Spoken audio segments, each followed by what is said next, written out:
మనిషి దగ్గర చాలా వరకు 3 కోరికలు కనిపిస్తాయి. 1 శరీర ఆశ, 2 కళ్ళ కోరికలు, 3 అహంకారం. ఎక్కువగా శరీర ఆశ, ఎక్కువగా తినాలి, తాగాలి, సుఖంగా, హ్యాపీగా, ఆనందంగా జీవించాలి అనే శరీర ఆశ ఉంటుంది. 2 కళ్ళ ఆశ. కళ్ళ ఆశ అనేది ఎదుటివారి దగ్గర ఏదైనా ఉన్నదాన్ని చూసి అది నాకు కావాలి అనిపించేదే కళ్ళ ఆశ.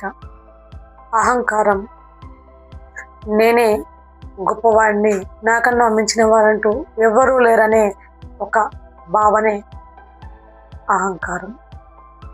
మనిషి ఈ మూడింటిని కలిగి ఉన్నట్లయితే క్రమంగా ఆరోగ్యాన్ని, మనశ్శాంతిని, సంబంధాలని అన్నిటినీ కోల్పోతాడు.